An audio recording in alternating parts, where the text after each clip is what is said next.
তো নমস্কাৰ অসমবাসী ৰাইজ আৰু আজি মোৰ অন্যটা ব্লগলৈ আপোনালোকক পুনৰ স্বাগতম জনাইছো আৰু যেহেতু মই আজি ভেলাঘৰ বনাবলৈ ওলালো আৰু এয়া আমাৰ ভাইটি কেইজন এয়া এজনে চাহ খাই আছে আৰু পুৱাই হেতি ফোন মাৰিলে বোলে পাঞ্জলদা ভেলাঘৰ বনাব লাগে আৰু মইতো ভেলাঘৰ বনোৱাৰ একেবাৰে উস্তাদ হৈ দেই আৰু যেহেতু মানে মোৰ ভেলাঘৰ কলে মানে কিবা এটা মানে মনত কিবা এটা জাগি আহে তো এতিয়া ওলাই যাম বাৰু ভেলাঘৰ বনাবলৈ আৰু আপোনালোকক দেখাই দিছো এইবিলাক চক আমাৰ গাঁৱতে মানে কফি ছবি সকলোৱে পায় দেই তো আৰু এইজন আমাৰ মালিকজন হাঁহি আছে মানে কি কবি কফিটো ফ্ৰীকে দিবি নেকি বুলি ক'লো তো ফাইনেলি ক'লে আৰু দিম বাৰু কামটো লাগি লোৱা যেহেতু এতিয়া কামটো লাগিলে তো কফিটো খাব পাম ন তো গাইস আমি প্ৰথমে বাঁহখিনি কাটি ল'ব ভেলাঘৰ বনাবলৈ আৰু যেহেতু প্ৰথমে আমাক বাঁহখিনি একেবাৰে প্ৰয়োজন আৰু সেইমতে আমি বাঁহখিনি কাটি মেলি প্ৰায় আমি আজি বাঁহ কাটিব লাগিব প্ৰায় 20-30 ডালমান বাঁহ কাটিব লাগিব প্ৰায় খুব ধুনীয়া এটা এবাৰ ডেকৰেশ্যন দিম বুলি ভাবিছোঁ খুব ধুনীয়া এটা ভেলাঘৰ সাজিম বুলি ভাবিছোঁ আৰু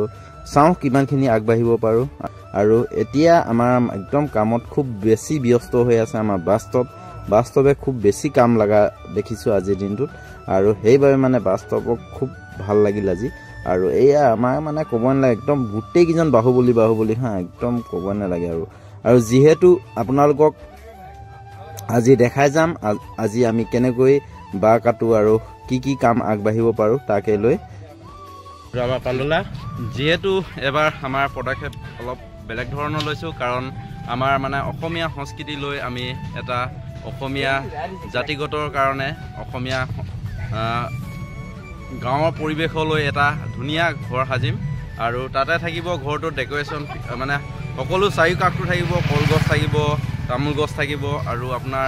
এটা ভঁৰাল থাকিব আৰু গোহালি থাকিব কুকুৰা গঁৰাল থাকিব সকলোবিলাক আমি ডেকৰেশ্যনটোত ভৰাম বুলি ভাবিছোঁ আৰু যিহেতু এবাৰ খুব ইউনিক হ'ব গৈ আছে আমি প্ৰায়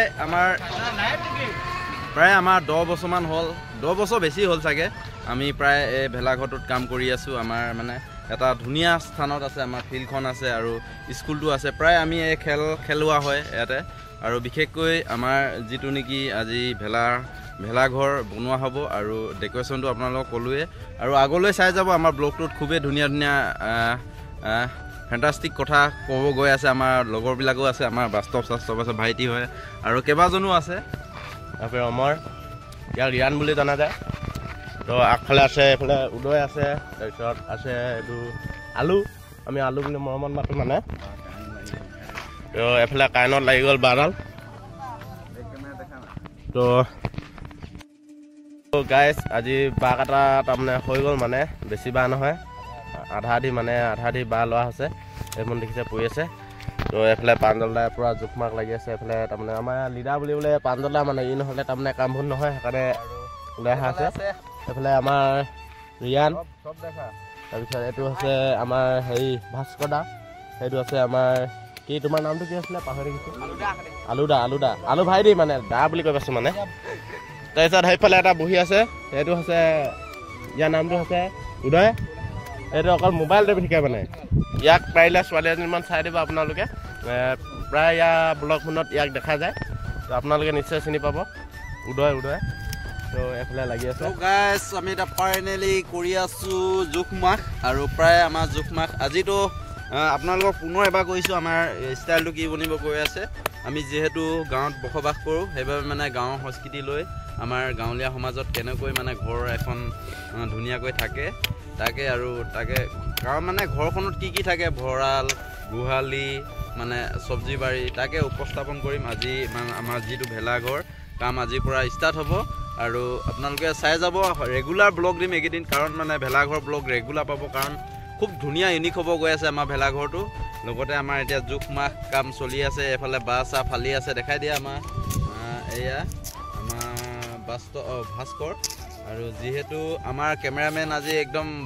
বাস্তৱ হয় একে নাম ইহঁতৰ আৰু প্ৰায় আমাৰ অলপ দেৰিয়ে হৈছে নহ'লে আন বছৰ আমি প্ৰায় 1 মাহ আগতে কাম চলাওঁ কাৰণ মানে আমাৰ সময় যিহেতু এবাৰ একেবাৰে নাটনি সেইবাবে মানে আমি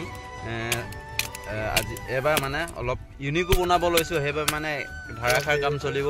আৰু ধাৰাসাৰ ৰেগুলাৰ ব্লগ পাব আপোনালোকে দেই।